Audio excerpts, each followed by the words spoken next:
चाहते हैं। आप भी सोचिए कि इस देश के जो युवा है, इस देश का रीढ़ है, उसको कई बार जाति में बांट दी जाती है। कभी कहता है कि एबीपी का, एनएसवाई का, और पीछे से आता है कोई प्रलोभन देता है और युवा भी कई बार चले जाता है। तो मैं सारे राष्ट्र के युवाओं से आह्वान करता हूँ आपके चैनल के माध्यम से कि वो एक छत के नीचे आए और उनके साथ, वो किसी जाति धर्म का नहीं है, ना ही वो किसी भी विंग से है, ना किसी पार्टी से है, बस छात्रों की मुद्दा के लिए एक पेपर उनके साथ जो लिख रहा है उनके लिए जोर से आवाज उठाए।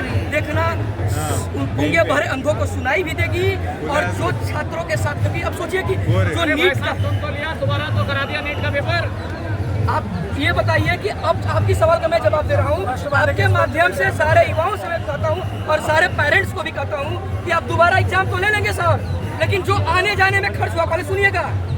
कई हमारे जानने वाले दोस्त हैं जिनको शाम को सब्जी का पैसा नहीं होता है, जो डिप्रेशन हुआ, जो टाइम बर्बाद हुआ, जो सरकार का संसाधन खत्म हुआ पैसे पेपर दोबारा कराने में, वो हमारे टैक्स के पैसे से होता है। एक बच्चा जो पैदा होता है डायपर भी खरीदने के लिए, सॉरी डायपर जब वो खरीदता है तब से भी उस टैक्स देता है, तो किसके पैसा से दोबारा करा? ऐसी नौबत ही क्यों आ रही है कि तुम्हें दोबारा पेपर करवाना पड़ रहा है? क्या एक पेपर सही से नहीं आप करा सकते हैं सर?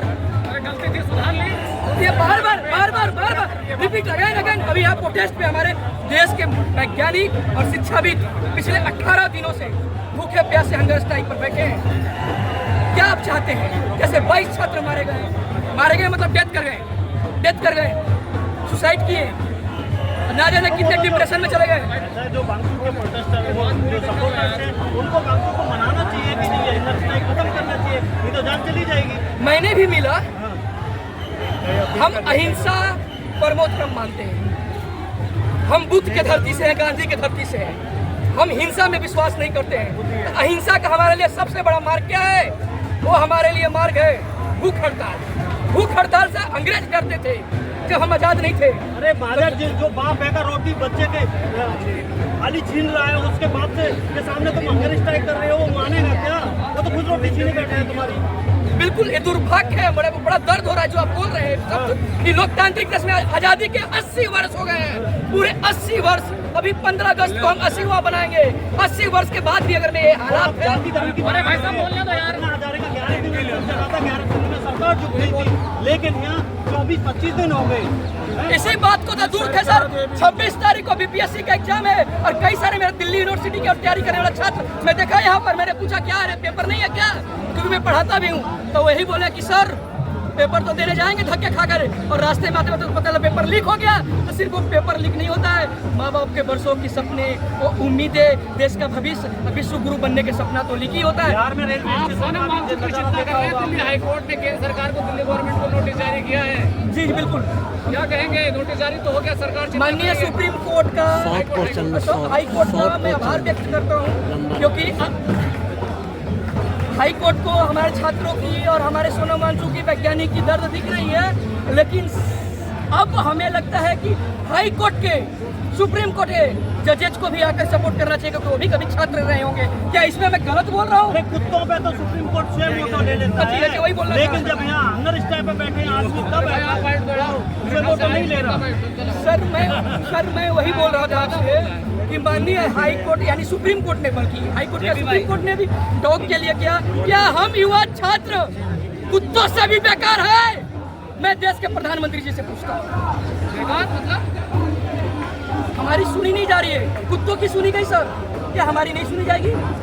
मैं भी पेट लवर हूँ, आई लव पेट, हर जानवर से प्यार है। गलती से चींटी भी दब जाती 3 बार गायत्री मंत्र बोलता हूँ। ये मैं कोई धर्म जाति की बात नहीं कर रहा हूँ, ये हमारी संस्कार में बचपन से सिखाया गया था। बचपन से मेरे घर के सामने गायत्री मंदिर था, दादाजी ले जाते थे, क्योंकि किसी को हमें दुख देना हमें पसंद नहीं है। ये तो 22 दिन से अरे धर्मेंद्र प्रधान कुर्सी छीनने दुख दे रहे हैं उसको, धर्मेंद्र प्रधान कुर्सी छीनने की बात कर रहे हैं, उसको कितना दुख दे रहे हैं आप? ये कुर्सी ही है, कोई जनाजा नहीं है।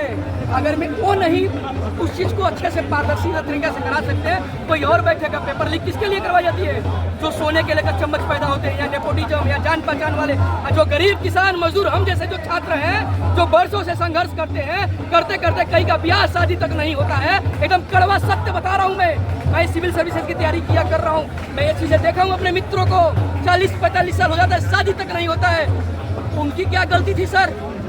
आप ये बताइए क्या वो अपने ईमानदारी से पेपर तो दे रहे थे, मेहनत तो कर रहे थे, लेकिन पेपर ही लीक हो गया। उसका नैतिक जवाबदेही किसकी होनी चाहिए?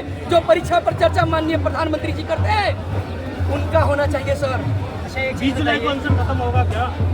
20 जुलाई को जो पार्लियामेंट स्ट्रेट रखा गया है, मार्च रखा गया है, उसके बाद वो डिसीजन चीज़ें लिया जाएगा।